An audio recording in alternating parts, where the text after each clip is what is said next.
What's up, motherfuckers? Andrei Sipenko has eliminated Samuel Sanklan of the World Cup and he reached the semifinals, so he's also close to the candidates because three players qualified and there are only four remaining, so he have like 75% chances of qualify. So I'm going to show us the decisive game, sorry, that who gives him the pass to the semifinals. I analyze another two games of the match, one victory of Sankar in the previous game and the next victory of ESIPENKO with a great surprise with B3 in the video. I recommend you to watch these games. But okay, now I'm going to show us the fifth game of the tiebreaks. Okay, Sanklan's open with C4, the English open, and ESIPENKO respond with C6. This could transpose to many lines of the Queen's Gambit. But that's the most common when Black plays E6 and now White enters in a Queen's Gambit. Before and now knight is bishop e7, who is a move who was employed many times between elite players. I saw in this move many times. Bishop f4, knight f6. That is normal when black develops and define the bishop so early to e7. Now we know that the bishop cannot go to g5, so we are going to develop the bishop to f4. Uh, she takes, he takes a bishop f4, that's the main move, but okay, bishop f4 was normal. Knight f6, e3. Short castle, knight f3, and both players are developing normal the pieces. Knight d7, a3.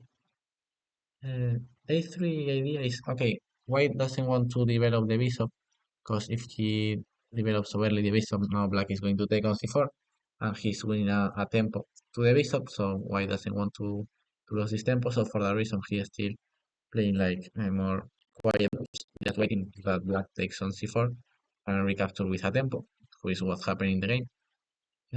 He plays d takes and he take with the bishop with just one tempo. Now a6, the idea of a6 is so simple. Break the position with b5 and later c5. Sorry, c5, not c5. That's the black plan, just break with c5. If black managed to break with c5 and white doesn't make nothing, the position is going to be equal because the structure is going to be symmetrical. Now white have a small advantage in the structure because he have a, yes, especially thanks to the d4 pawn, he have a extra pawn into the center and more space, so black plans should be trade the c7 pawn for the d4 pawn. Short castle, b5. He returned to e2 with the bishop, c5. And here black makes a mistake with d takes c5. A mistake by Sanklan. Sorry, why make a mistake? I think that I say black make a mistake. Okay, Sanklan makes a mistake taking on c5. Why this is a mistake? Because after knight c4, now the position is equal. It's equal. The pawn structure, see that is symmetrical after before play by Sanklan.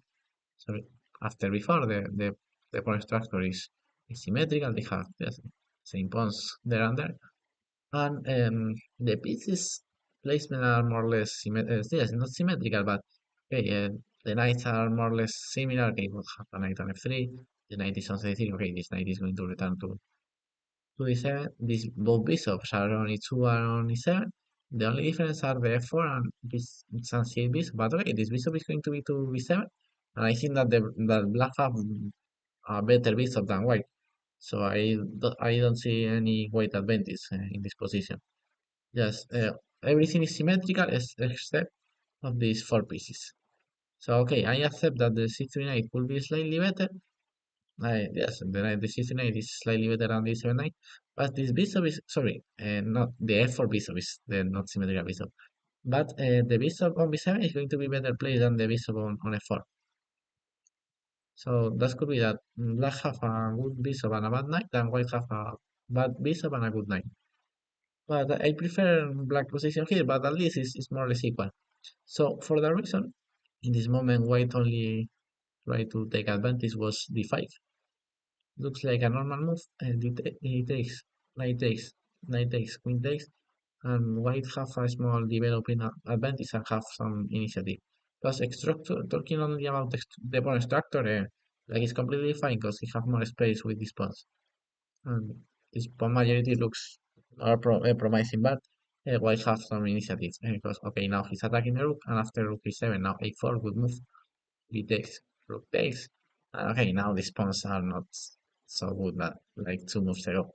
So white advantage here is our initiative, but is enough to not win the game, but take a small advantage. Rook a5, bishop e5, and okay, but This is more the sequel, but I prefer white a little bit.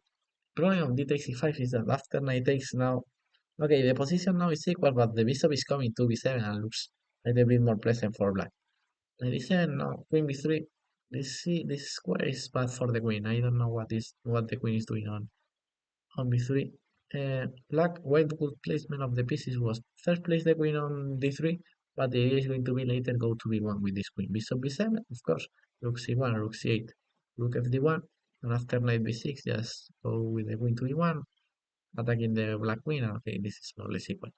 Okay, white have more development with the rooks, but the b2 bishop they compensate because the f4 bishop is not so good there. Or rook c8 here was an option, of course, just developing the rook, bishop b7, and now just queen d3. Okay, this could transpose to the other line, but okay, let's see, for example, black can take on f3, bishop takes and knight f3, and just take the bishop pair and queen b6. This is so equal. Queen b3, bishop b7, queen b6 could be another good move, but I prefer bishop b7, just developing the rook, the bishop, the rook fd1, queen b6, e4, rook a8. I don't like rook a8. I think that is a little bit strange. Until here, of course, ESIPENKO was playing perfectly, but I think that rook d8 is a strange move. I don't really understand the move rook d8. I think that this rook goes on c8. It's like the most natural move for me. Rook a8, and if you want to place a rook on d8, what's the other rook? But looks like this is the rook who goes to c8 and the other to d8. We have two open files, so we should place the rook in the two open files, and rook a8 looks so strange for me. I don't understand this move. But okay, black still have normal position. Bishop b3 attacking the queen, queen c7. And now 94 was strong according to the machine, but okay, that's not so much. Now black's move was go to c8 with the rook, because that's the best place with the rook, and rook d8 have no sense. So rook c8 was just the best. Or bishop d6, d3 95. But finally one day we should go to c8 with the rook with the correct file, and now queen b8. And okay, position is more or less equal. But okay, 94 was a good move. Sankland play rook c1, who is not the best. Queen b1, of course, placing well the queen b1, and now black is going to activate first 94, win a tempo against the bishop, bishop d2. Now queen e2, again winning another tempo against the bishop. 8-6 was preferred by the machine, but okay, queen a7 is an active move, bishop b1. And here now black is going to activate the knight.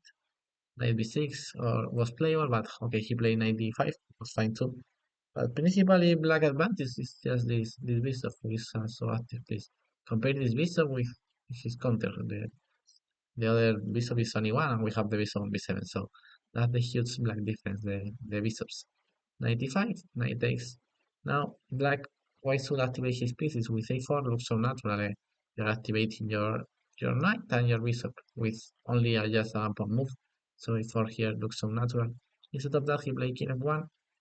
And now knight c6. Good maneuver going to d4 with the knight. f3 and knight d4. I really like this maneuver of the knight. Bishop f2, bishop d5, attacking the rook. It's not clear that why you can defend the rook. Okay, at least you have rook c2 because the d4 knight is pinned.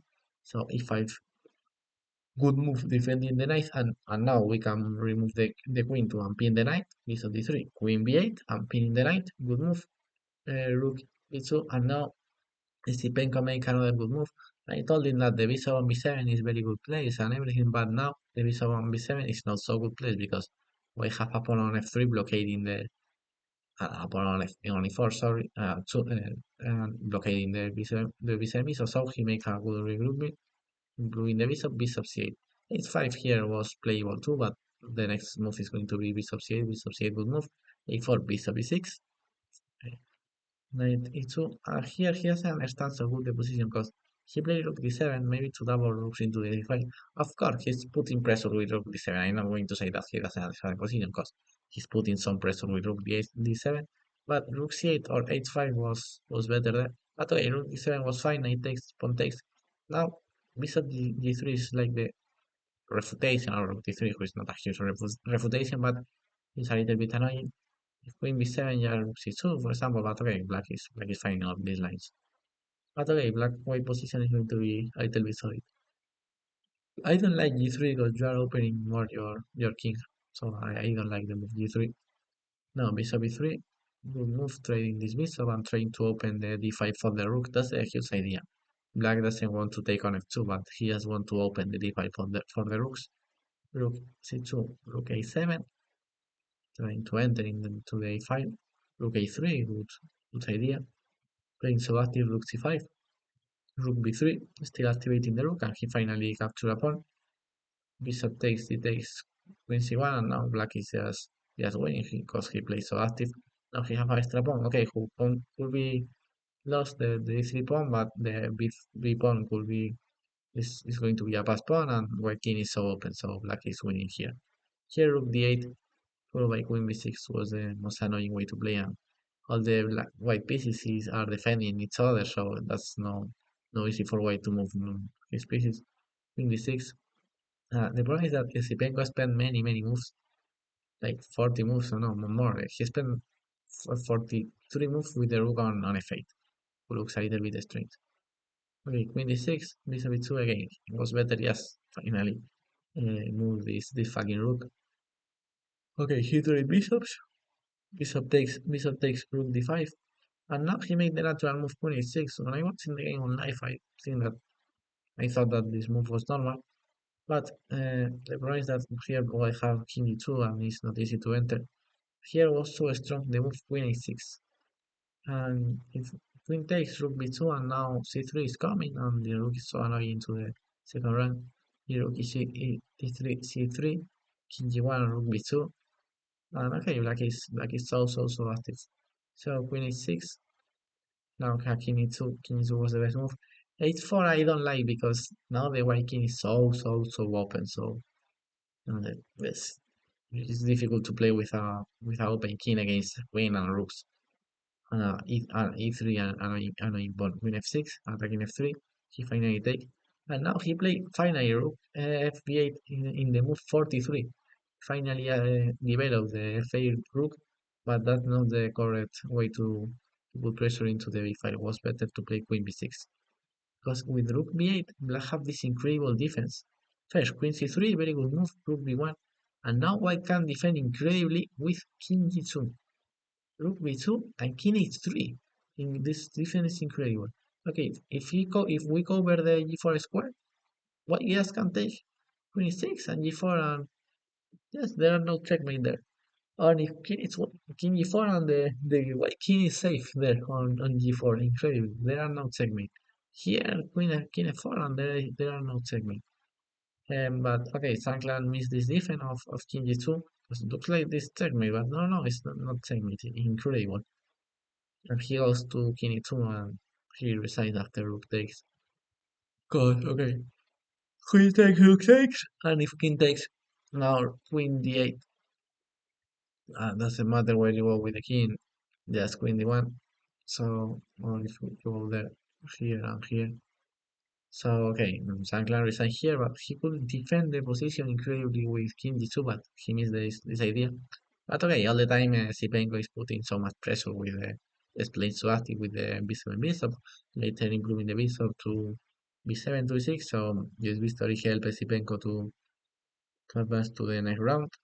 He's going to face Wei Jing, who beat Arjun Erigaisi. Sorry, I don't know what I thought. Yeah, who beat Arjun Erigaisi in the World Cup. Sorry, in the other game of the World Cup. So I'm going to make a video showing the victory of Wei Jing against Erigaisi. So let's see the video. Bye bye, motherfuckers.